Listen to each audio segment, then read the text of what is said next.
Hi, everybody. I want to thank you all for joining us for our webinar, Unlocking the Secrets of the Green Mystery. We're Replay Maintenance. And today we're going to cover some of the basics of synthetic turf maintenance. We have a great presentation for you, and we'll go through kind of the agenda. We're going to go through an introduction of who we are, what is the green mystery, what is safe, better performing surfaces, when should we be doing maintenance, what the maintenance schedules should look like, some of the basic toolkits, activities, and a little bit about Passport 365, which is our record keeping system that we use. Today, joining us as our moderator from Scoreboard Enterprises is Mark Hurley. I wanted to thank Mark for joining us. Mark is a good friend, and we do quite a bit of work together. Mark, you out there? Can you hear me? Here. Welcome, everybody. You're frozen. Oh, there we go. Again, Mark Hurley is the president of Scoreboard Enterprises.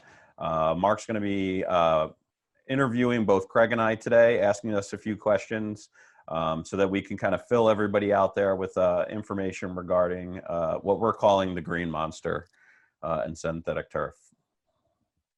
So for that, I'll turn it over to Mark, and you can start firing away.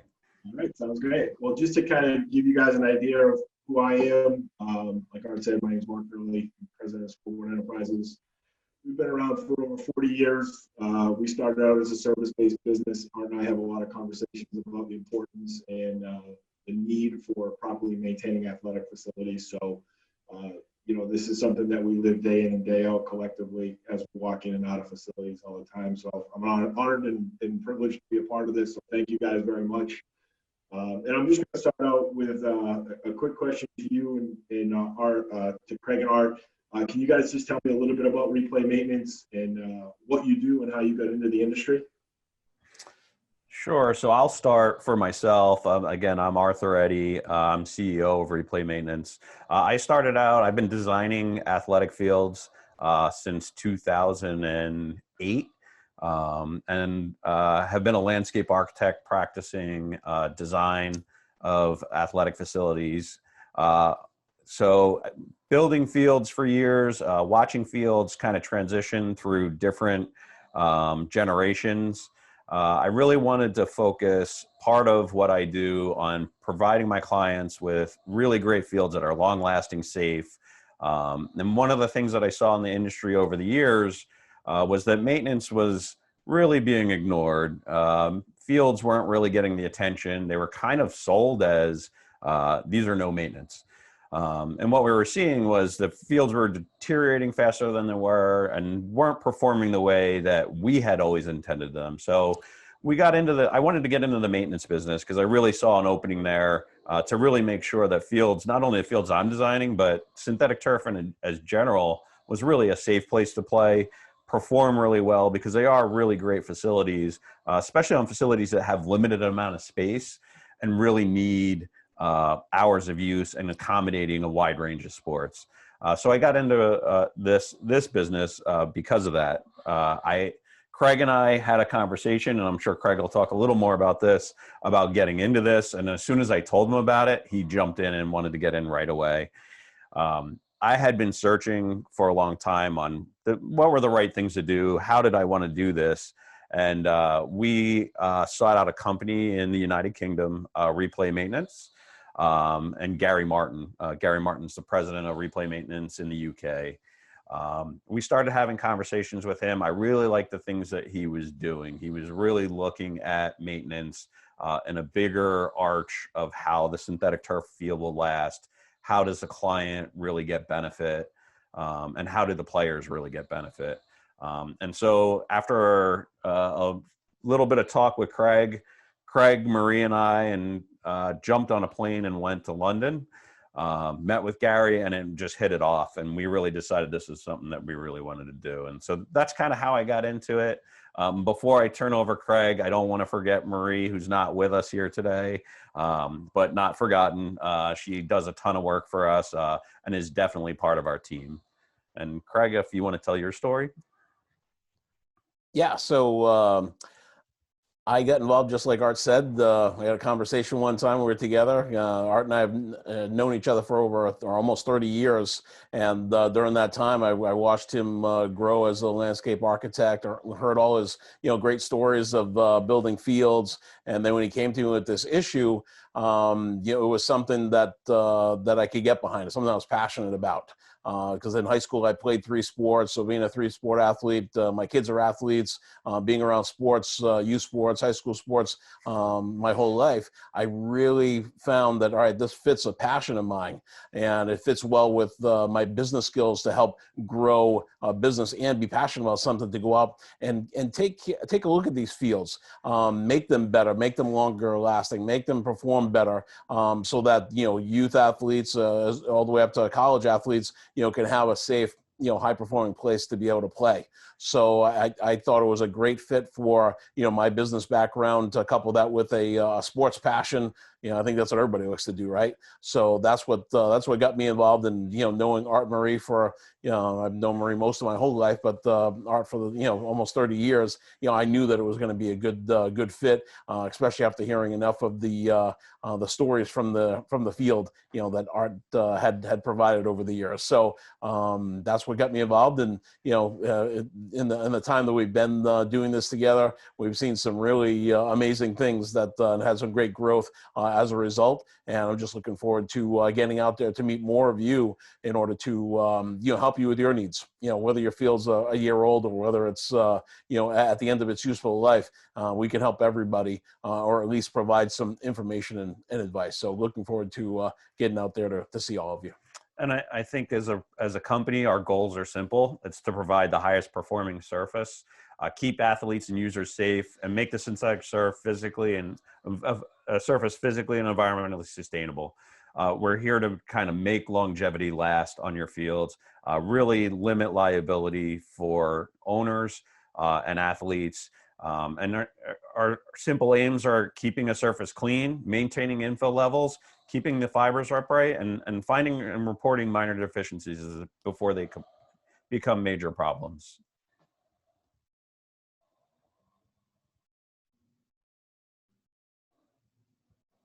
He's on mute. Obviously, we're here to talk about the green mystery. So what are you referring to with the green mystery? So the green mystery is something that we hear when we're out in the field quite a bit. Again, we hear things, there's a lot of people that really don't understand what it takes to maintain a field, what they should be doing. There's a lot of people, when they're doing maintenance, they're scared of it because they think they're damaging it. It is obviously a huge investment. And so really having something that is a little scary for folks that really don't understand it. And so our goal as part of the green mystery is really to kind of crack the secrets of the green mystery. We hear all the time, this thing's going to last for 20 years. That's really not a feasible comment. When we do maintenance, nothing's happening, or we do the drag brush, nothing's happening, or fibers are ripping out. It looks fine. It's green. It looks great. It's better than what we had. We hear this all the time. And it's still safe. And so the green mystery for us is, the reality is maintenance equals longevity, equals reduced costs, equals safer play, and overall equals reduced liability. It really is the key to kind of the longevity of these synthetic surfaces. Yeah, let me add a little bit to that. So, I think as we go out and we're visiting fields and we're talking to maintenance staffs, and keep in mind, we're not here today to tell you, you should come and hire us. That would be great. However, what we're more interested in doing is educating the field, educating people that are involved here. And, it's really astonishing when we get out there and we hear comments like Art just mentioned, or we hear, well, we were pulling too much fiber out of the field, so we stopped maintaining it. or this field looks great. We had one facility director, walk onto the field and say, I don't understand why I'm here. The field looks great.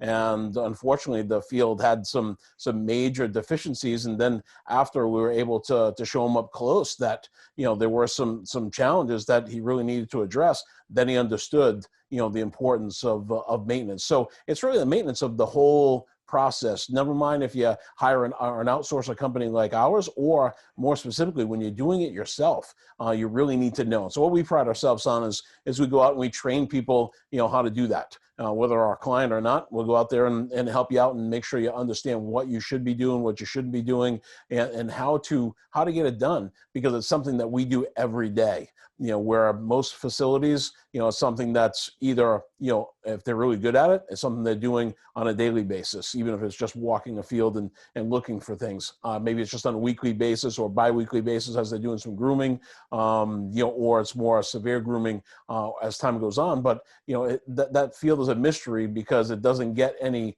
attention. And, you can tell in these big budget meetings when these fields are approved, I mean, they're multi-million-dollar projects. The field itself may not be, maybe that was only $1 million of the project, but it's still a multi-million-dollar facility, but yet it's not really looked after. And most of it is because people just don't know. And so what we feel our job is to go out there and educate the industry, educate the field owners, educate the athletic directors and facility directors, make sure that they do know so we can get these fields to last longer. But it still amazes us every day we walk onto a field, whether it is a year old or it's 14 years old. It's just amazing the things that we find, and we'll share some of those with you today. So the green mystery, that makes a lot of sense. I see fields all the time that need attention. As a service-based company, we're in and out of athletic facilities constantly. And I find, folks complaining about the maintenance on their turf fields. And, I ask simple questions just out of curiosity is, do you have a groomer? And this comes from somebody who's not highly educated in the turf industry, but knows enough to be dangerous. I typically get 3 answers. No is 1. 2 is yes, but we've never used it or never unwrapped it. And 3 is we do, but we don't use it as often as we should. It would appear that maintaining these fields properly is super important, obviously. Can you talk to why it's so vital and why replay is so hyper-focused on proper maintenance? Yeah, I think that's a great point, Mark. We see a lot of facilities that are not grooming their fields. And the reason we're so hyper-focused on maintenance is, one is player safety, right? There's athletes on these fields, whether they're young kids all the way up to adults that are using these facilities. And really, a facility is built, and the safety of a field is built on its infill. Right? If the amount of infill that's in that field, how that infill reacts, things like shock pad help reduce some of those things. But again, how that field is going to perform for the safety. And so the things that we look at is Gmax, which Gmax is basically you drop a missile on a field and it gives you a reading of the hardness of the field. The higher the number, the harder it is. The lower the number, the softer it is. And so there is a balance of a field being too soft, and there is a balance of a field being too hard. The ASTM says a Gmax of 200 is super high and is at the point where you'll have critical injury. FIFA and the NFL have both come out and said a Gmax of 165 is the limit for concussion. So we're really focused on making sure that when we're looking at infills, that we're kind of making that infill is directly related to Gmax. Even with a shock pad, you can still see differences in Gmax just in infill differences.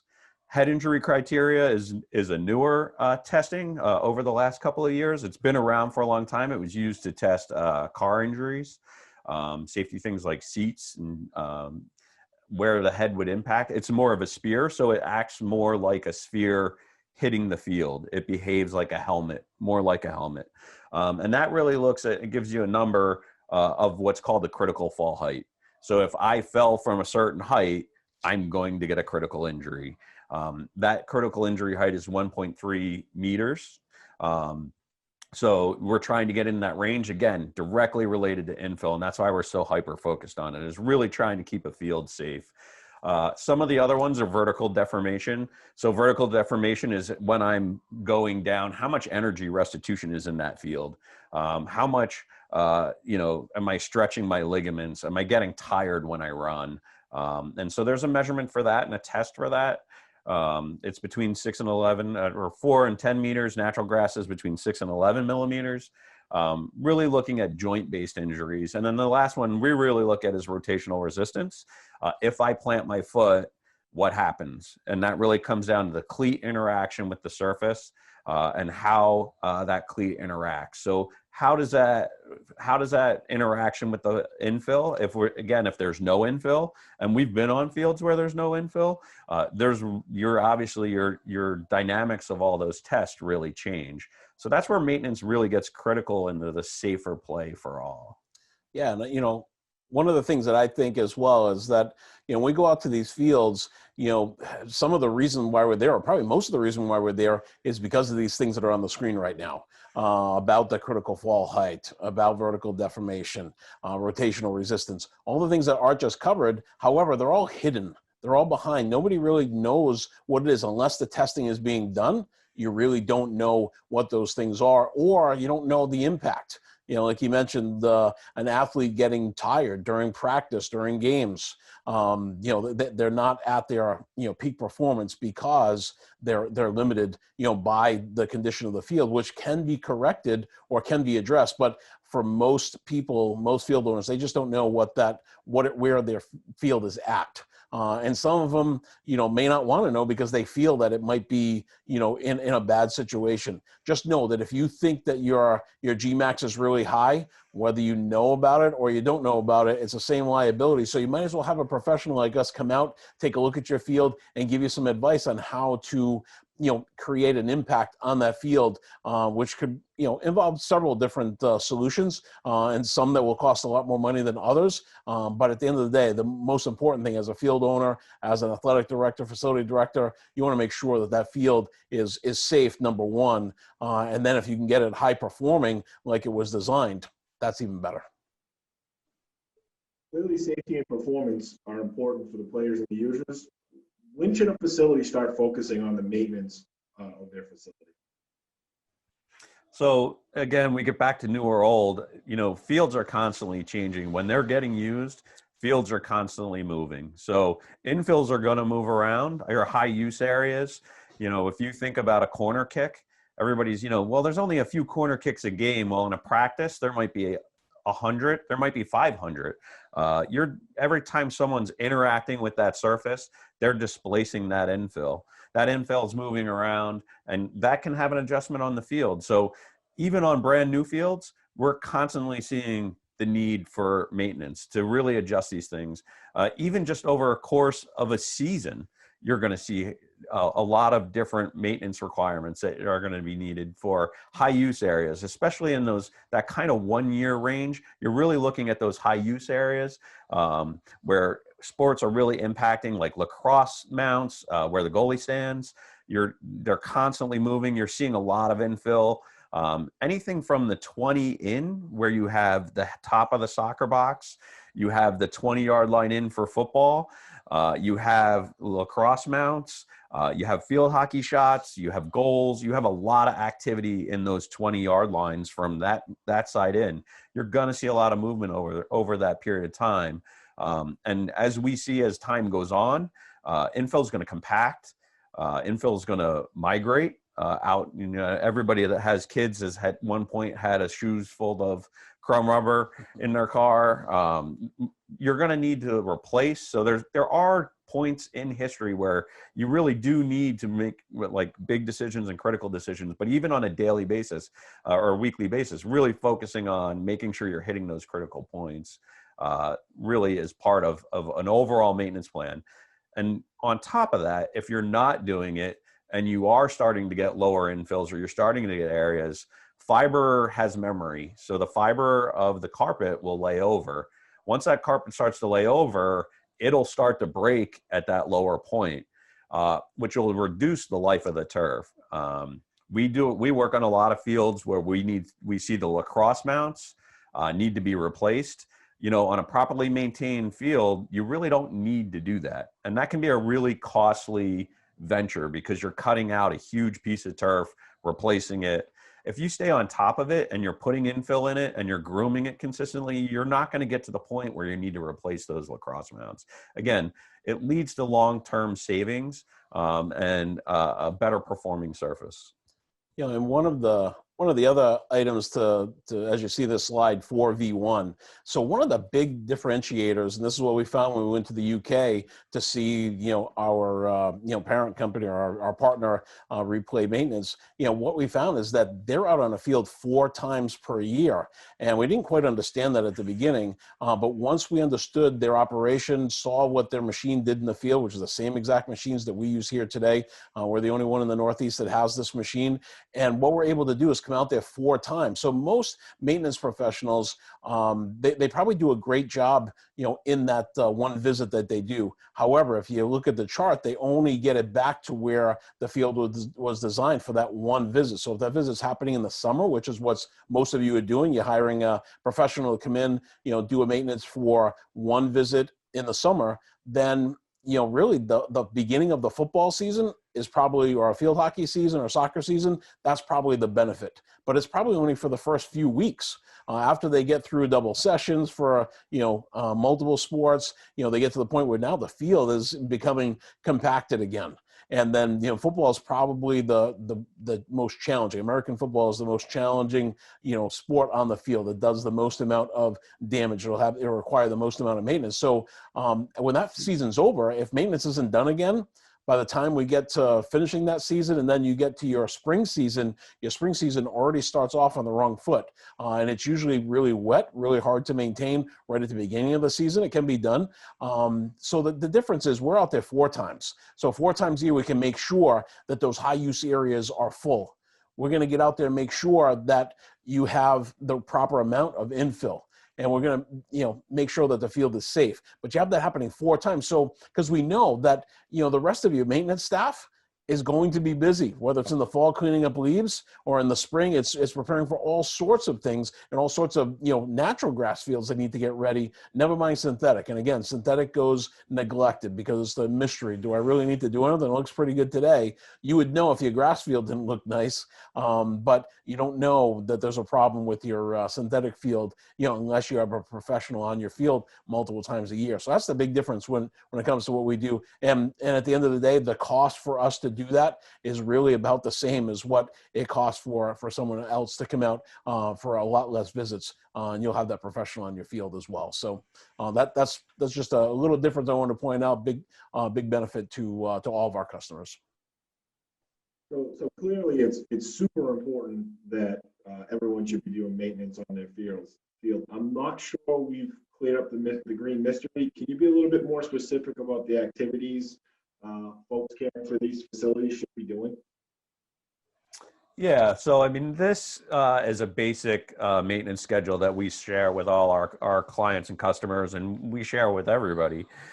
You can see it's not a one time a year thing where we're, you know, it is a full year round maintenance, just like any other athletic facility. Again, it's not as intensive as natural grass. It's definitely less intensive, but there are things that people should be doing on a regular basis.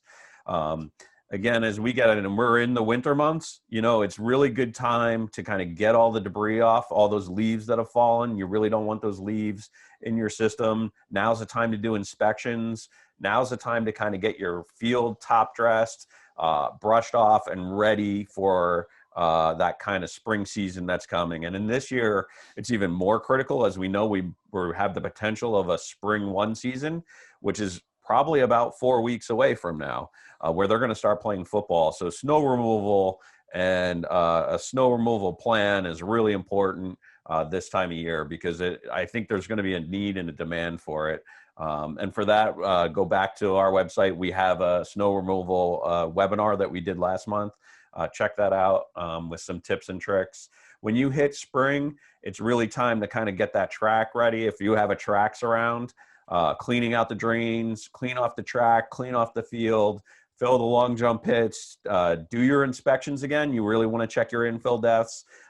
It's a great time for a magnet, and we'll get a little bit into the equipment, but running a magnet over, getting a metals out of that field, really getting a deep aeration into that field, and brushing and top dressing so that that field's ready to go. When you get into April, again, just staying on top of that grooming and hitting those high use areas. Same thing in May.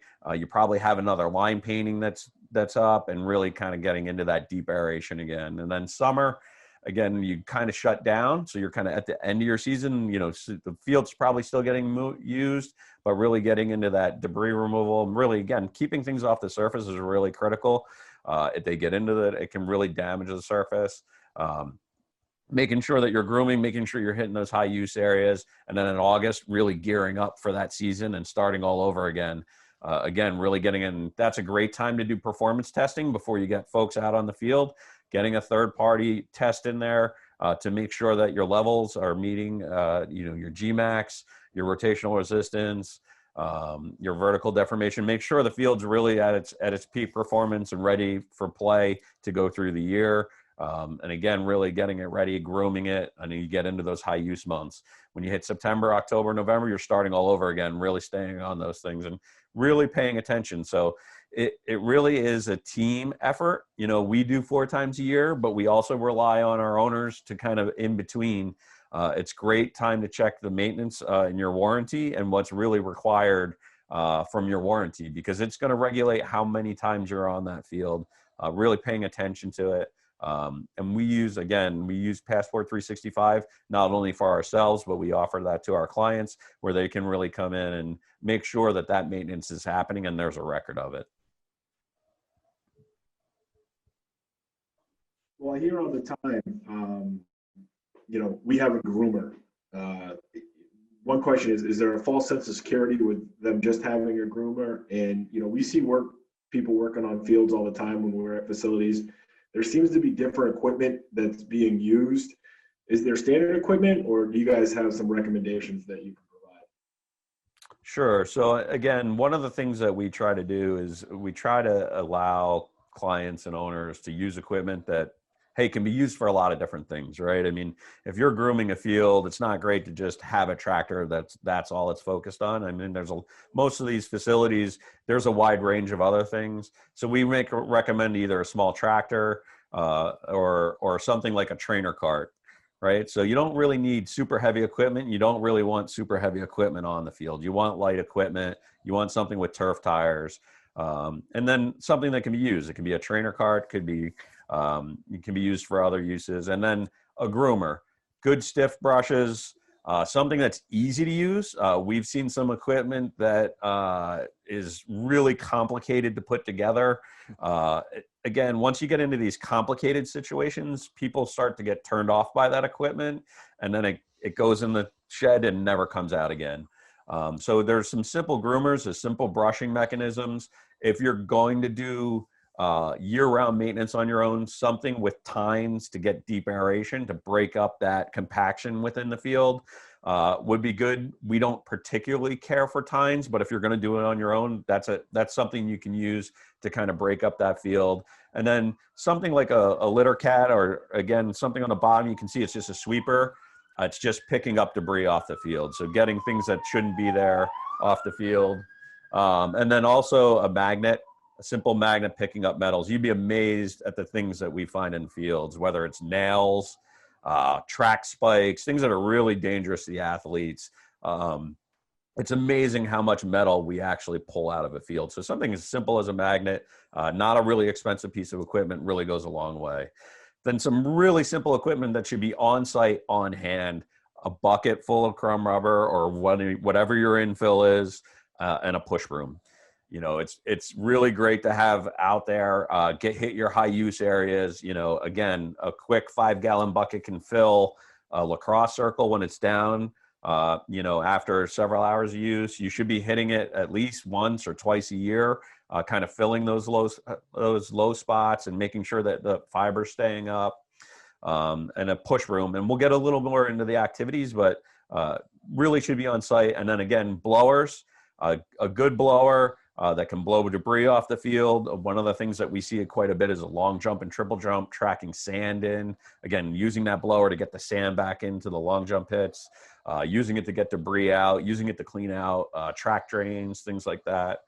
And then the last thing is just in a little bit of testing equipment, whether it's an infill depth gauge, a simple infill depth gauge, just so you have something that you know where your infills are, where they should be, and you're monitoring them. And then if you do have extra money in your budget, something like a prism, which is kind of telling you how much fiber is shown versus how much fiber is in the infill.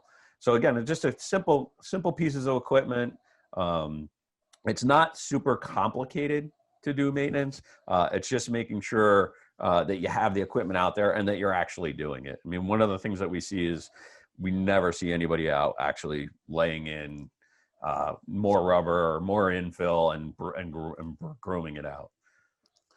You know, and I think the more important part here is that most of these facilities, so most of you that are listening right now, you have, you know, maybe some of these tools, or maybe you have, you know, a groomer that is, you know, 15 years old.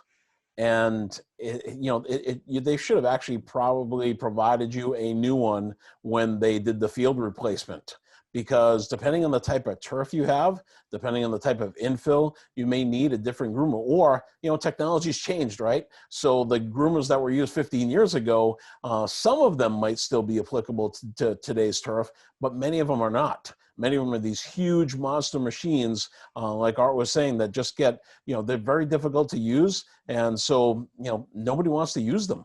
And when someone doesn't want to use it, they're going to find something else to keep their staff busy. And, you know, the field's going to get neglected because they don't know how are they going to do it now. Or they don't know that one of the main things they should be doing, you know, is checking infills. And, you know, infill checking device can be, you know, as you know, inexpensive as $30 or $40, as expensive as $300, like the one that we use. But you need to have one of these to know, you know, where you should be adding infill, because you can't look at the turf, you can't look at the carpet, you can't look at it and know that how much it needs. Sometimes you can see that the pile is flattened there, but you really, without this tool, you really don't know if it's at the appropriate level. And then even after you fill it, after it's been used a little bit, after the rains, then it's going to naturally settle in. You got to make sure that, you know, is it still at the proper level, or did it take all of that rubber? Because, you know, when you brush it across the surface, it disappears, but is it really at the right level? So, you know, those are probably the two most critical things, that groomer and that, you know, the device to check the infill levels. So if you're doing those things, then you're setting yourself up for success as long as you're being consistent. And that's the thing. We find it's inconsistent maintenance that happens. So you don't have to do a ton of maintenance. You just have to be consistent. So I always think an analogy is a good way to help understand and drive home a point. So I'm going to use one here and pose some questions to you. So when we buy a car, there are significant to be safe and provide reliable transport for for us individually and our families. You know, in order to make sure that that car is operating correctly and we maintain it, we wash the car, we bring it to a mechanic for routine maintenance, we check the air in the tires, we make sure that the oil is being changed. Or we take care of that maintenance ourselves. But either way, you know, maintenance is still required. And also to make sure that the car is, we also have to bring the car to an annual inspection from a professional, for somebody to look at it and make sure that it's being maintained and it's safe to be. It seems to me that the investment of the turf field isn't a whole lot different than a car. You know, if it's not properly maintained, it becomes unreliable, potentially unsafe. And so my question to you is, can you talk to the benefits about having replay, inspect, and maintain turf fields on a regular basis? Yeah, I mean, and that's a great analogy, Mark. I mean, I think one of the things that we see all the time is, you're right. I mean, everything has maintenance, right? You know, and a car is just as critical. And in this instance, I would go one step further. This is like not maintaining your airbags, right? You're talking about safety of this field. And maintenance, like we said, goes a long way for longevity, but it also is about safety. So really maintaining a field, and we're going to get in a little to like what does maintenance look like, and I'll turn it over to Craig. If you want to go through. Yeah. So as you can see in the video that's rolling, the dragging and grooming the field. So what you see there is that's the machine that we use that has a front brush. What you're looking at there is the back of the machine where the magnet is. But you can see the machine is going across the field. That's the direction you want to go, is across the field, not, the long way, but going across. And yeah, as you use your grooming equipment, because this piece of equipment has a static brush in the back, and that's what most of your equipment has, is a static brush. So, and as you can see from this overhead view, you can see the end zone, already being working. You can see the change of color. You can see how it got to be dark green. You can even see it in that photo, the change of the color of the fiber as it's getting brushed, because it's bringing that fiber straight back up, and that's the whole goal of this. So we also have a drag mat on there as well that's going to help to really make sure that any of that infill that we brought to the top gets distributed evenly across the surface. It makes the surface looking great, because at the end of the day, we don't want to just make it safe and high performing. We want to make it look great. When we leave, we want to have pride in what we do when we're finished. So, but when you look at that overhead of the field, you can see the areas that have been groomed, in that end zone to the right hand side, and you can see the rest of the field hasn't. And this is a relatively new surface. So that surface is only a couple of years old, and you can see that we walk up to these surfaces that are a couple of years old, thinking, oh wow, what kind of impact are we really going to make? And when we look at this drone video, when we look at, when we walk the field after we're finished, we can definitely see that we've made an impact. Just aesthetically, we can see that. Never mind, all the other scientific measurements that we take, because we'll take the infill measurements of the field before and after, because we want to see the impact that our grooming is doing. Not for us to be able to prove to a customer, which we do like to be able to share that data with them, but more importantly, we want to know what impact are we making and what adjustments do we need to make to our machinery in order to create that impact or improve that impact. So that's the grooming and dragging part, which is really something that you should be doing every 100 hours of use, probably at least on a monthly basis. If you rent out your facility, maybe even on an every other week basis. And again, depending upon your infill and the type of turf you have. But again, check with your manufacturer's specifications. There's a manual hidden somewhere in that maintenance shed or in the facility director's files or in the athletic director's office somewhere. There's a manual that says what you should be doing. And if you can't find out what type of turf you have. Who's the manufacturer? Almost every common manufacturer will have a care and use guide, maintenance guide on their website. So you can go right to the website, and then I'm sure they even have someone that you can call and ask, or call us. We'll tell you, we'll get you the information that you need. But the important part is you're out there dragging and grooming your field. You don't need the type of machine that we have. That benefits us because we do a lot more maintenance. However, if you have the machines we talked about, you'll be in good shape. The next video to the right of that, removing metal. So you can see in this video, that's the large magnet. So we're like a 4-foot magnet that we drag across the field.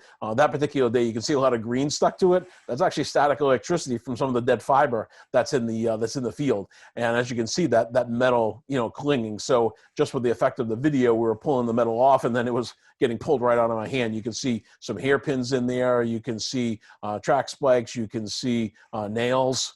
You can just see other odd metals. So there's all sorts of weird things that end up in the in the turf system. And if you walk on the field, you're probably not going to see any of them. Although when we first started this, we started to see sparkles, and we said, "Oh wow, there's diamonds in these fields." And we thought they were all going to be real. However, we learned later that no, most of it's costume jewelry, and it gets attached to the magnet. And if it's in a magnetic setting, typically it is not going to be real. So all these diamonds that we thought we were finding, but that's probably all you see is just a sparkle. You're not going to see all this other metal starts to rust, and then when it's brown, the brown really blends in with the black, so you don't see it, and it's extremely dangerous. I can't even imagine some of the nuts and bolts bolts and screws that we pulled out of fields. I can't imagine, an athlete's knee going down onto that.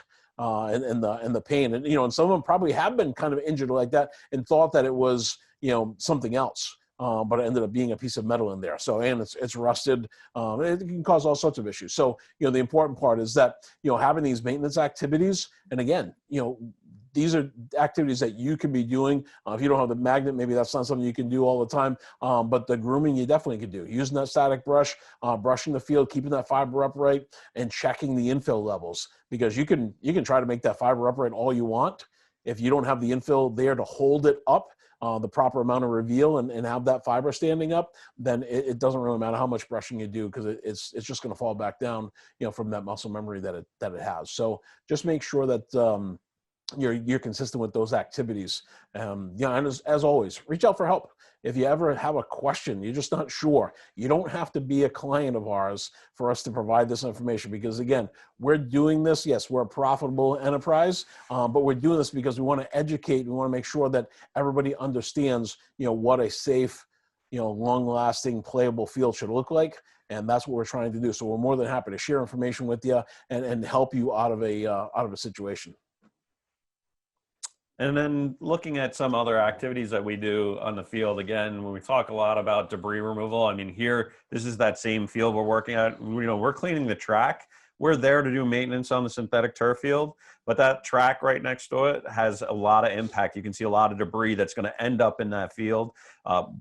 Just again, a backpack blower, blowing that off, getting that material out of there. And then we talked a lot about infill depths and checking infill depths. The center video, you can see there, we're kind of checking the depth for infills. We want to know how much is there. Again, when you get your turf, you want to understand what your original length of fiber was, how much infill is in there, and where should it remain. And so we're always constantly checking. It's the first thing we do. And then the next thing is, again, this is a high use area. This is the center dot right on the center of the field. Again, a simple bucket. We're just grooming and pushing that infill in. Those high use areas, really paying attention. Those areas get low. And again, we just fill them. It's not really hard work, but it's really paying attention to it. And so in this instance, we obviously found a low area and then started grooming it in. And then one thing I wanted to show, this is what's called a Clegg hammer. It measures Gmax. It's not the only piece of equipment that can measure Gmax, but this was at a 14-year-old field that we did some Gmax. And remember, when we first started talking, ASTM says 200 is the limit. The NFL says 165. And on the left of this, you can see a penalty kick area for soccer. You can really see to the left on the yellow, there's really no fiber left. It's basically gone. And so we dropped the Clegg hammer on this. And you can see right away in the readings, the first reading doesn't count. We throw it out because it's just dissipating. Right now we're in the 300s. So there's no infill in that area, and we're Gmaxing at 316. So we're averaging well over 300. So this area is obviously a problem. And in this instance, because the fiber's gone, we could add infill. It's really not going to do a lot. It's going to dissipate and move right out of there. And the second one in the middle, you can see right away, we did it. We're not even 5 to 10 feet off. We're getting a Gmax on the second one of about 137. So we're in the 130, 140 range in that instance. And we're only, 5 feet off of that center dot. So as you're doing testing, really paying attention to those areas and understanding. And then the last one is a replacement. This is the center dot at the same field. We replaced the center dot. This is new. And in that instance, we're getting a readings of like 85. So you can see a dramatic difference in Gmax just paying attention to those turf principles. Again, we have an area that is well outside of safe levels. And then we have areas just right to it that's in safe levels. And then a replacement, you can see what that replacement's doing back to what the original turf would wanted to be, somewhere between 80 and 110. That was very insightful. That was I thought the drone footage and the impact test there was tells a real story. You mentioned checking with the turf manufacturers on their warranty requirements. Can you guys provide some insight into what else owners and managers can do to protect the investment of the turf field? Yeah. So one of the real important things is record keeping. And it's, if you read through your warranty, it's a requirement of your warranty. You really need to keep records of what you're doing on the field. You really need to make sure that you're documenting every time that you're out there maintaining these fields, because it becomes important for the longevity of your field, but it also becomes, if you do have warranty issues down the road, if you're not keeping those records, you're going to be in trouble with the warranty, because you're really not maintaining your part. We use Passport 365. It's an automated system. We provide it to all our clients. It's basically an app. You can go in. It has pre-formed reports. You're just pushing buttons. Hey, I did this, I did this, I did this. It's really simple to use, and that record gets stored for that field for the life.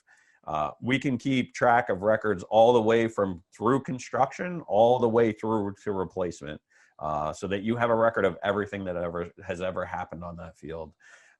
Everything from infill depths, every time. So for us, every time we come, we're checking infill depths. You have that record. You understand. We're checking fiber length.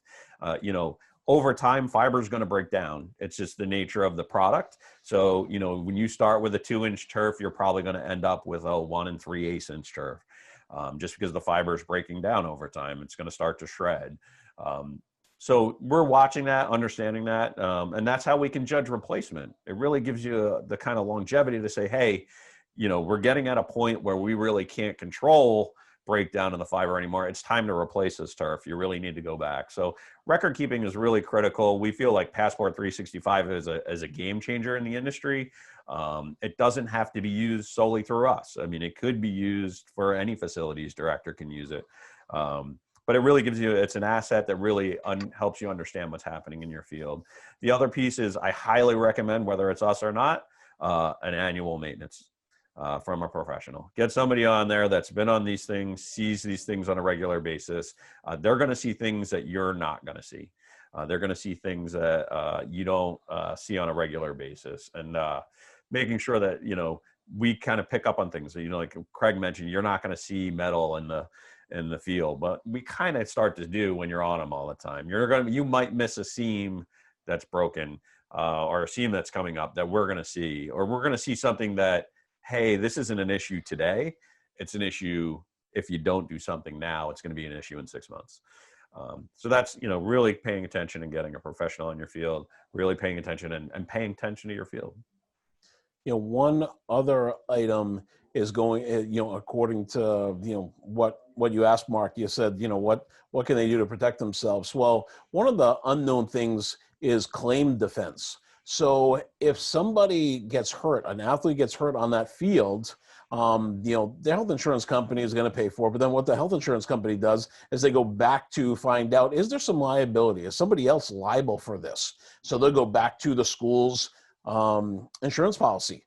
So, and over time, if there continues to be claims, the rates are going to go up. So it's just going to cost that school more money, that town more money. And by having great record keeping, they can immediately defend that claim and show that, the athlete was hurt in this field, not due to improper maintenance. And this is going to be a theme that's going to become more magnified, over the next 10 years. The number of synthetic turf fields is growing wildly. And, as it gets to be studied more, insurance industries, the last thing they want to do is pay out claims. So what they're going to do is they're going to start to have these requirements.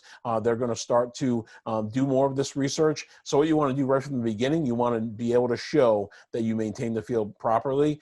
And by using Passport 365, you have all the data right there. It's all time-stamped. It's not like you went back and recreated a fake log. It's in there and it's time-stamped, so you can't do that. So it's going to hold up in court, and it's going to, make the facility more bulletproof from an insurance situation. Again, that's a behind-the-scenes type of thing you don't really see all the time. Some of you that are listening may not even be exposed to that, but just know it's real. It does happen, and that's another way that we can help protect the asset. And I think that wraps up our question answers. Mark, did you have another question? I think that was it, right? Yeah, I don't have another question here, but I do have one I'm going to pop on you here if no one has any questions and answers from the group. So I'll make you guys work a little bit today. All right, what do you got? Throw it at us. All right. Well, obviously there's a cost for what you guys do, and being in the service business, we understand that and we see that all the time. And one of the things that we always talk about is, obviously that there's a cost upfront for services and being provided, and that's the way a lot of people gauge whether or not they're going to choose to perform maintenance or not. Right? Cost is a big issue. I'm going to ask the question a different way: is with the lack of maintenance, what does it cost in terms of years of usefulness of the field and dollars to correct those issues of lack of maintenance over the years?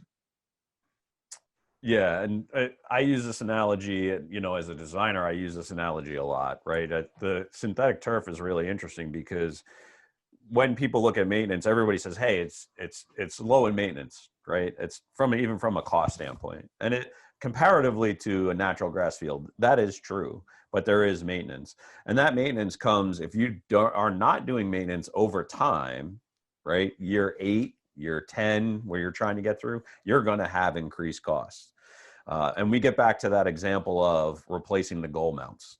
Right? If you're replacing the goal mounts, that can be somewhere between $10,000 to $15,000 per goal mount. You could have a $30,000 replacement at year 8, right? And what ends up happening in that replacement, not only is a replacement aesthetically, it's never going to look the same. So you not only have this kind of patchwork issue that's aesthetically looks different, it's also a costly replacement.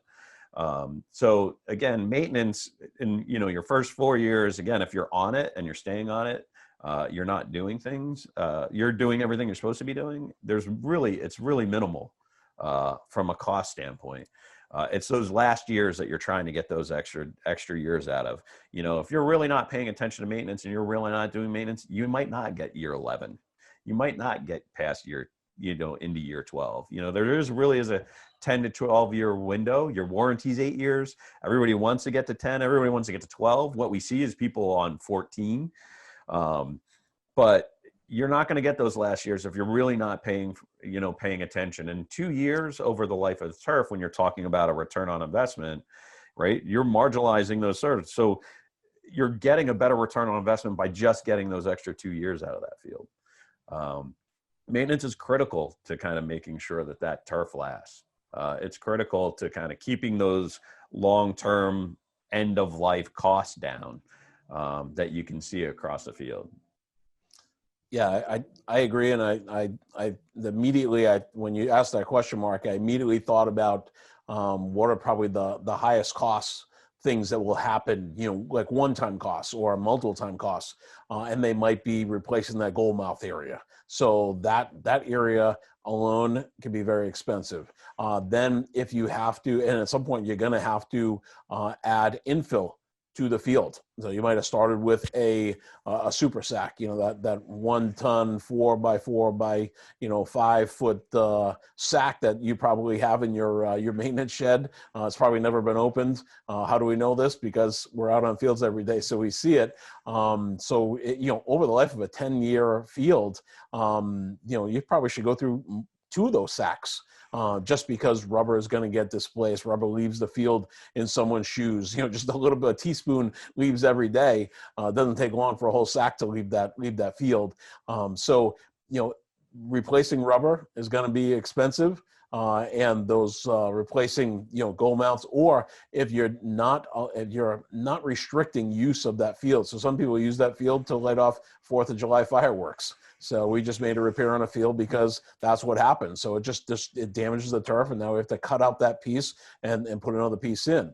Or all the high use areas too. So like Art was talking about earlier, where we showed you that video on the penalty spot. So that was a great example of something, not a real expensive repair, but it's still something that's going to cost you money. The reason why that spot is so low is really because, that field probably needed more rubber in it at some point, or needed to be better maintained. And unfortunately it wasn't. So the fiber broke down different. Plus, that field is really old.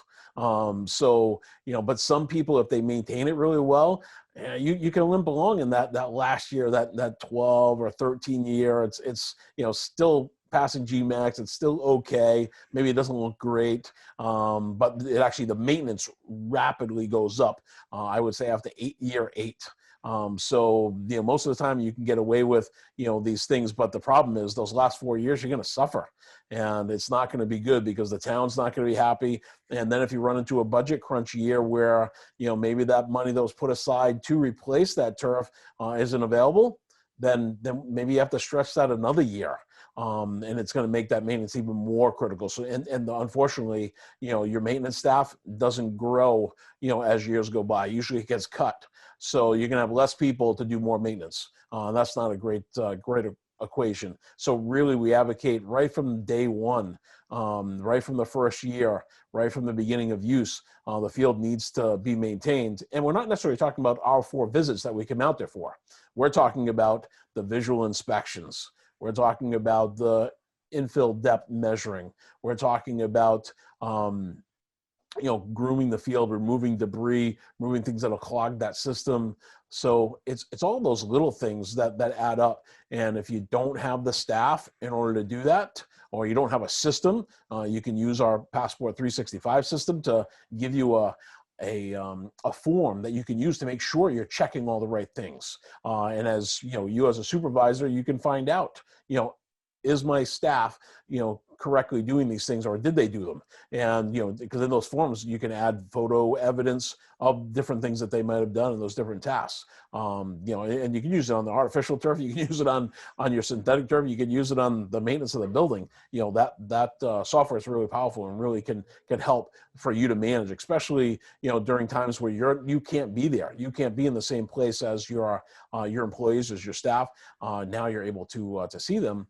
But at the end of the day, you really want to make sure that maintenance is being done, and it's not just a one time a year thing. It's really an every week thing.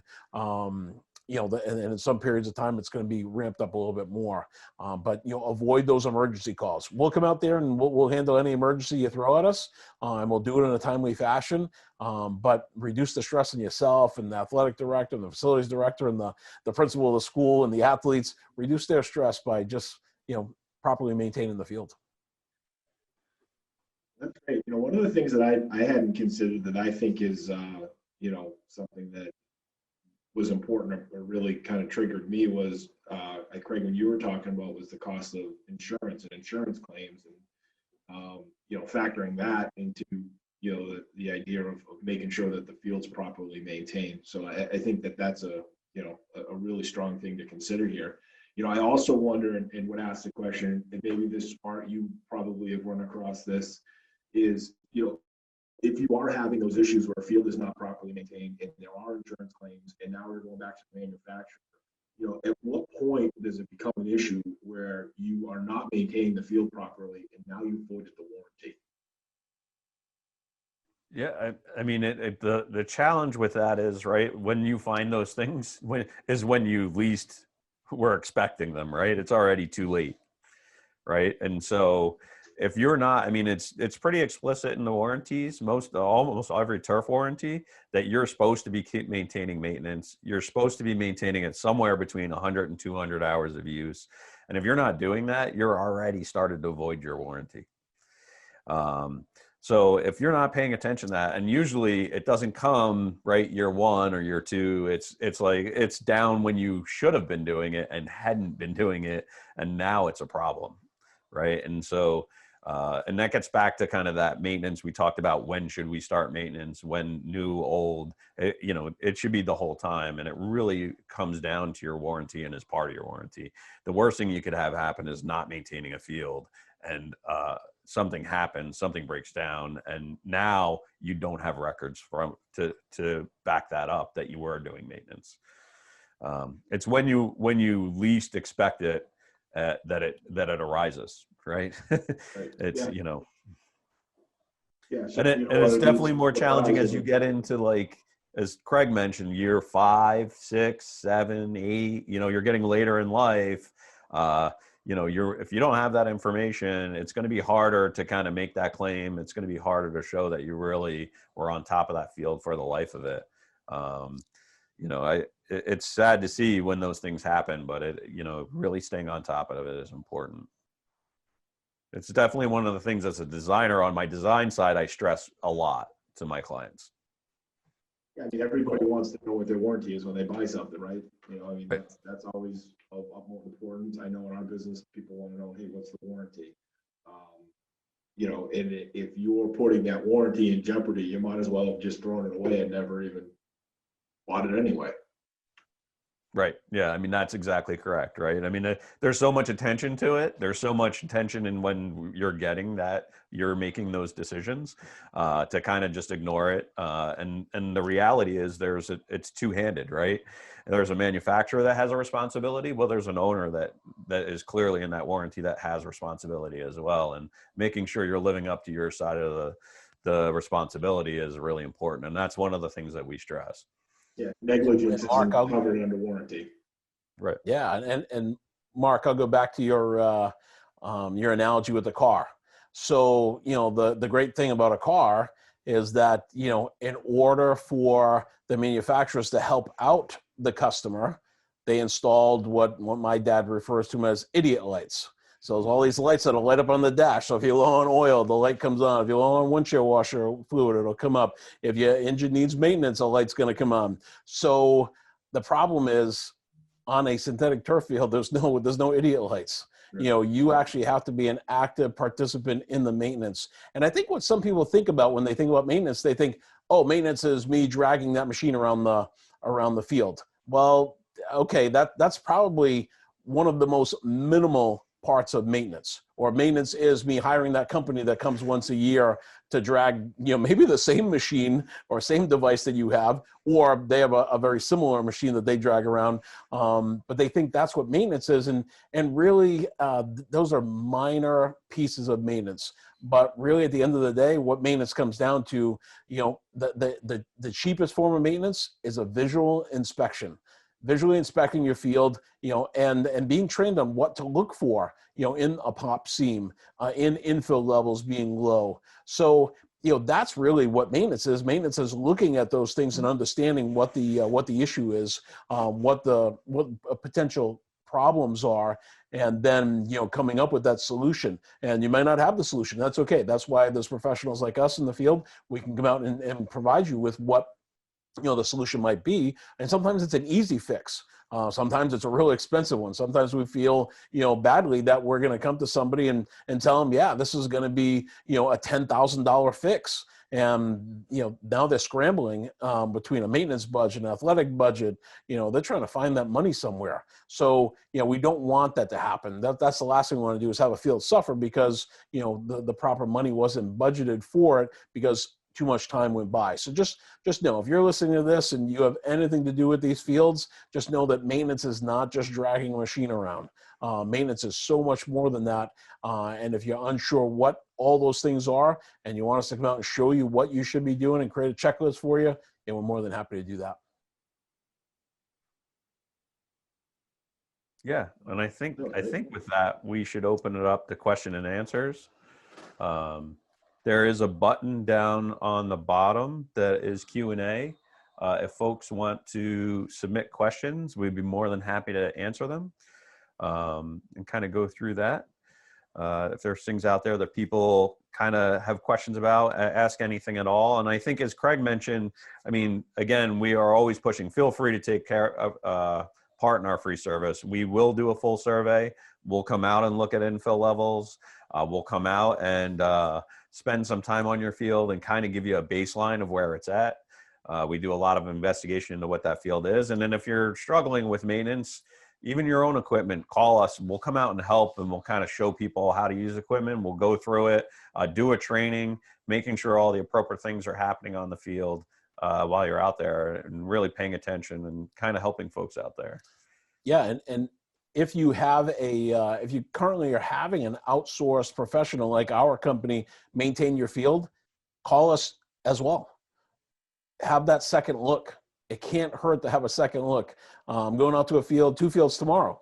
that the person has told me. I outsource this.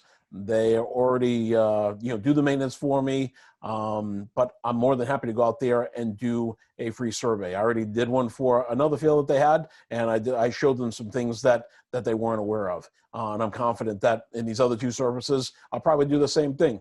Will we gain business from it or not? I'm not sure, but I can guarantee you this: those fields will be safer if they take the recommendations that we provide and they make the necessary maintenance adjustments or repairs to fields that we find.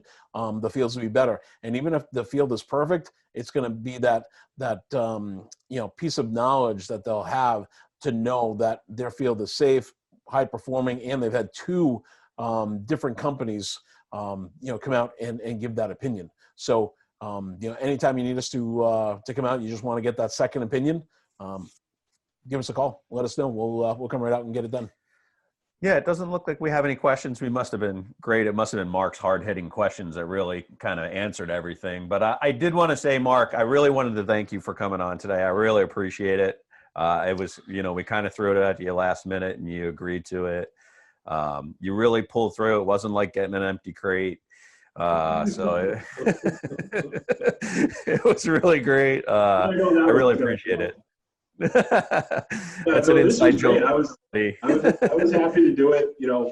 As we have a lot of conversations about these things, and we overlap so much. So I really am happy to do it. And honestly, it's insightful for me because when we're on site, we get asked questions all the time about things that we don't know anything about. So the more we can learn, the more powerful we are. And obviously the relationship that we have with Replay, we'll continue to refer business to you guys. So we appreciate it. I would encourage anybody who watches this, schedule Replay to come out, do an on-site evaluation, see how they can help you out, because as a professional in this industry for as long as we've been around, at the end of the day, maintenance is in maintaining these facilities is the utmost importance for safety and a good experience for the athletes, for the coaches, and for the fans. No one wants to be at a game where kids are constantly getting hurt on a field because it hasn't been maintained the right way. That's not a good look for anybody.